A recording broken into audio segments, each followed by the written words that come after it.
ಅವ ನಮಸ್ತೆ. ನಮಸ್ತೆ. ಅವ ಯಾವ್ರವ? ಹುಬ್ಬಳ್ಳಿ ರೀ. ಹುಬ್ಳಿವ? ಅವ ನಿಮ್ಮ ಹೆಸರು? ಶೋಭಾ ರೀ ಕಾಂಬ್ಳೆ. ಶೋಭಾ ಕಾಂಬ್ಳೆ. ತಾವೇನ್ ಕೆಲಸ ಮಾಡ್ತೀರಾ? ನಾವು ಚಪ್ಪಲಿ ಕೆಲಸ ಮಾಡ್ತೀವಿ. ಅಂದ್ರೆ ಹೊಸ ಚಪ್ಪಲ್ ತೊಗೊಂಡ್ ಮಾರ್ತೀರಾ? ಮಾಡ್ತೀವಿ. ಅವ ಡೈಲಿ ಎಷ್ಟು ಕಲೆಕ್ಷನ್ ಆಗಿತ್ವಾ? ನಮ್ಗೆ ಒಂದು 200 ಹಾ ಅದು ಲಾಭ ಉಳಿತೈತ್ರಿ. ಒಂದು 1000 1,500 ಹಾ ಮಾಡ್ತೇನೆ. ಅಂತಂದ್ರೆ ಅದ್ರಾಗ ಉಳಿದ ನಿಂಗೆ 300 ರೂಪಾಯಿ ಉಳಿತೈತೆ. 200 ಹಾ. ಉಳಂಗಿಲ್ಲ. ಒಂದು ವೇಳೆ ಜನ ಏನಾದರೂ ಬೀದಿ ವ್ಯಾಪಾರಿಗಳಿಗೆ ಇನ್ನೂ ಉತ್ತೇಜನ ಕೊಟ್ಟರೆ ಇನ್ನೂ ಒಳ್ಳೆಯ ಬದುಕನ್ನು ಕಟ್ಕೋಬೋದು ಅಂತ ನೀವು ಹೇಳ್ತಾ ಇದ್ರಿ. ಹಾಗಿದ್ರೆ ಜನ ಡೆಫಿನೆಟ್ಲಿ ಸ್ಪಂದನೆ ಮಾಡ್ತಾರೆ ಅಂತ ನಾನು ಹೇಳ್ತೇನೆ. ಮತ್ತು ಕೊಟ್ಟರೆ ಪುಣ್ಯ ಬರ್ತೈತ್ರಿ, ಚಲೋ ಆಕೈತ್ರಿ. ನಾವು ದುಡ್ಡು ತಿಂತೀವ್ರಿ. ಯಾವ ನಿಮ್ಮ ಅಂಗಡಿ ಎಲ್ಲಿ ಬರ್ತೈತೆ?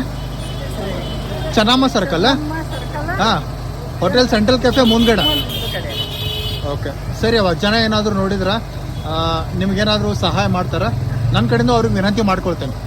ನಮಸ್ತೆ.